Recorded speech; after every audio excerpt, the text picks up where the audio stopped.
We just got a brand new mock trade, and this time is between the Golden State Warriors and the Miami Heat, as well as one other team in the Eastern Conference looking to move Jimmy to Golden State, as well as giving back a King's ransom to the Miami Heat. I'm here to break down this mock trade on this episode of Heat Digest, so let's get to it and break down the crazy trade proposal that involves the Miami Heat, the Golden State Warriors, and the Toronto Raptors. Now, this was posted by Bleacher Report just yesterday, and again, it is a doozy. But first, remember, if you're not already subscribed to the channel, please scroll down. About 82.5% of you guys currently watching this video are not currently subscribed. We're on the road to 2,000 subscribers. You guys just eclipsed 1,800, so thank you guys so very much. But now, let's get to it and break down this mock trade posted by Bleacher Report on their social media accounts. And again, the Miami Heat get away with robbery here, in my opinion, due to the amount of draft compensation they would receive for a trade like this, as well as the actual player assets they would also receive. The Heat would then go on to receive Jonathan Kuminga, DeAnthony Melton, Andrew Wiggins, as well as a Warriors 2025 first-round pick, a 2026 first-round pick swap via the Golden State Warriors, a 2027 Warriors first-round pick, a Hawks 2028 second-round pick, and another Warriors 2030 first-round pick. Again, that is all going to Miami, just for Jimmy Butler to then land in a Golden State Warriors jersey, Bruno Fernando from the Toronto Raptors, I'm assuming, and then Josh Richardson of the Miami Heat landing in Golden State. And then finally, for the Raptors, the third team involved in this deal, they would receive Gary Payton II, a Hawks 2026 second-round pick via the Golden State Warriors, and a Miami Heat 2031 second-round pick. Now, there are a lot of moving parts in this trade. Again, it is a mock trade. Nothing has actually been said by any of these organizations publicly that would make us think this is something the trade would look like. But again, going off the idea of what the Miami Heat and Pat Riley would really be looking for in exchange for someone of the level of Jimmy Butler, this is a bit excessive in my opinion. What is it? 6 draft picks as well as 3 players, one of them being Jonathan Kuminga, who again is 22 years of age. He's been in the league for 4 years, and he's slowly but surely maturing and getting better as the years go on. And we know, because we can look at these stats, this season he's averaging 14.5 points, 4.5 rebounds, and 1.7 assists per game. The defensive numbers aren't great, but again, it'll come with the age, as he's again only 22 years of age. He's 6'8" with a lengthy frame. He has the ability to shoot the basketball off platform as well as catching and shooting. He seems like he can really do it all, as well as slash to the basket. 48.5% from the field and 35% from behind the three-point line, playing out in Golden State this season. Overall, a not too bad season. They're looking for a little bit more from him because they anticipate to win this season.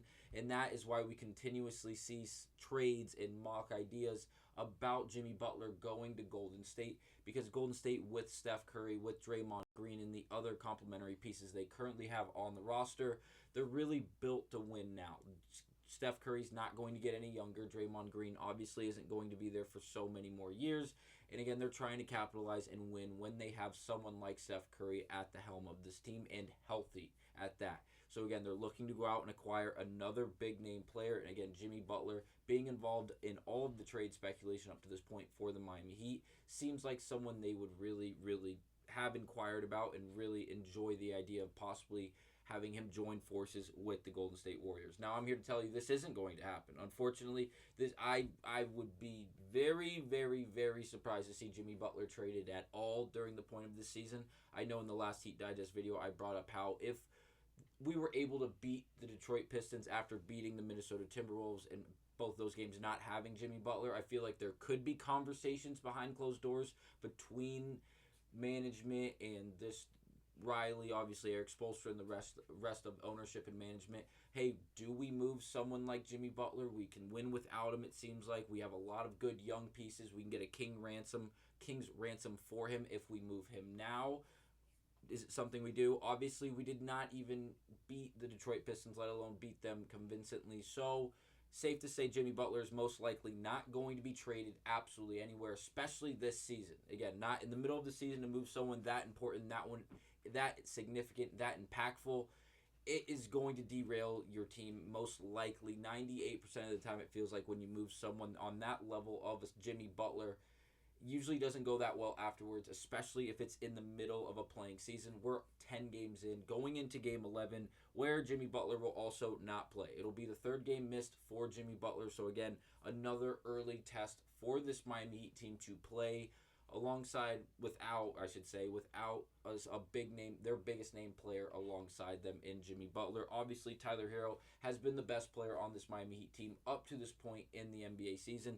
Thankfully, he's coming off a 40-point game with 8 assists, 5 rebounds, 4 steals, 10 three-pointers made in that game, that crushing loss to the Detroit Pistons.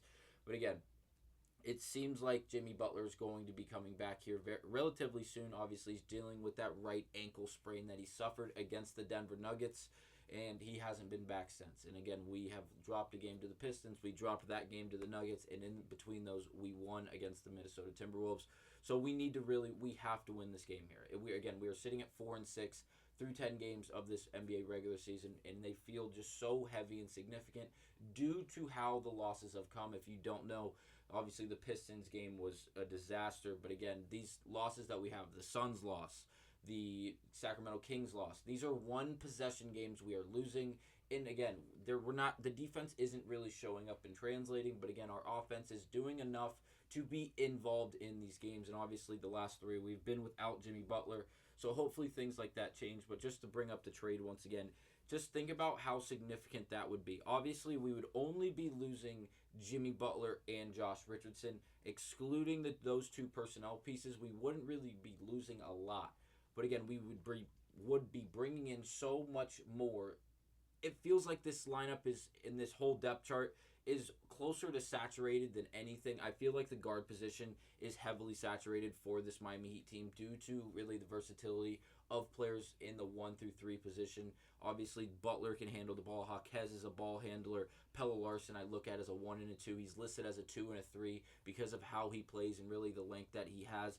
And then obviously Alec Burks has really been a 1 or 2 his entirety of his career. And then Tyler Hero, Duncan Robinson, Josh Richardson, Terry Rozier. All of these guys can play the guard position and do play the guard position. I will say, if we're discussing trades and discussing this Miami Heat team, I believe if I were the Miami Heat, there's only one player I would be open to trading this season, and his name would be Terry Rozier. And honestly, I would be okay and willing to have one role player come back in return and maybe a draft pick, and I would be set. And I'm not saying get rid of Terry at any means. That's not what I'm saying. It's an early stage of the NBA season, and again, he's a very good player. We have his stats here. Right, yeah, these are his stats. Obviously, he was drafted by Boston. He was a damn good basketball player there. And then he went to Charlotte, where he really was the one-man show in Charlotte. And now he's been in Miami for now this second year. I'm not jumping off the wagon yet, but again, if it continues not to work for Terry Rozier in this Miami Heat uniform, I would highly suggest him to be the one traded out of this lineup. Obviously, again, like I mentioned earlier, there's a lot of talent here. If you move Terry Rozier and you bring back one role player, it doesn't matter who it is, what position they play. He can play guard, forward, or center, any of them. As long as he can knock down an open three-point shot and he is willing and able to hustle and defend, he will play on this Miami Heat team, whether it be garbage minutes or starter minutes. And again, the reason I'm okay with moving Rozier is because of the depth we already have. Hero's done a great job handling the basketball for a dominant period of time without looking to score every single time down the floor, putting himself in bad situations where it just looks sloppy, he's inaccurate, he's inefficient. That hasn't happened. He's been very good at facilitating the basketball while handling the basketball, not dominating the ball. And because of that, I would be okay with him being in the position that he's in, playing that combo guard between the 2 and the 1, but then also bring in someone like Josh Richardson to the starting point guard. And I know that may seem crazy, but again, for defensive purposes, he is a great defender. He has the ability to knock down threes. He can slash to the basket occasionally. He's not Dwayne Wade by any means, but again, he has capabilities, he has abilities, and again, we put him alongside players like Hero, Butler, Bam, people who can facilitate the basketball while demanding so much attention. I think it'll work very, very well. He doesn't need the ball in his hands a lot. And the same thing goes with players like Pelle Larsson. Pelle Larsson has been a phenomenal rookie up to this point. Obviously, statistically, he's not great. If you look at the stats, you're like, this kid's garbage. No, that's not the case. Watch him play basketball. It's phenomenal. He hustles. He plays defense. He plays offense as well. Obviously, he's not a 30-point per game scorer. I don't care if he ever scores 30 in his career because of how hard he plays on the defensive end. His constant movement with or without the basketball on the offensive end. He's very, very good at the little things in the game of basketball, and he stands out amongst all the rest. And because of that, I would be okay with him sharing starter minutes with someone like Richardson, Robinson, Hero. Again, it would work. I really and truly feel like it would, and the defense would then improve. I really and truly believe that due to what we're getting from Terry Rozier. Obviously, I will highlight this last thing before we get out of here from Brady Hawk. Tyler Hero and Terry Rozier lineups have 114 offensive rating and 115 defensive rating compared to Tyler Hero and Duncan Robinson lineups, which have 125 offensive rating and 101 defensive rating. So really, really even and about average. No, we'll go just above average on both the offensive and defensive ratings when Hero and Rozier are both in the lineup on the floor. And then when it's Hero and Robinson, you see a significant drop-off in the defensive rating compared to when Rozier is in there, but a huge spike in offensive rating due to the consistency behind the three-point shot for Robinson up to this point in the year.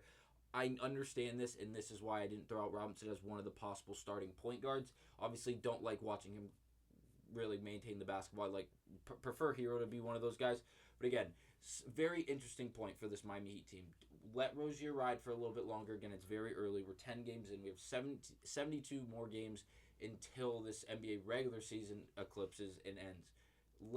Get at least to the halfway point or just before it. And if Rozier can't find the ocean from the beach, I believe it's time to move him. And again, don't look for a king's ransom. Just look for a role player who's going to make a significant difference on a championship team. Knock down a clutch three-point shot, slap the floor and defend, dive on the floor and get that loose ball, box out for rebounds, and that guy will make a huge difference for this Miami Heat team that is already absolutely loaded.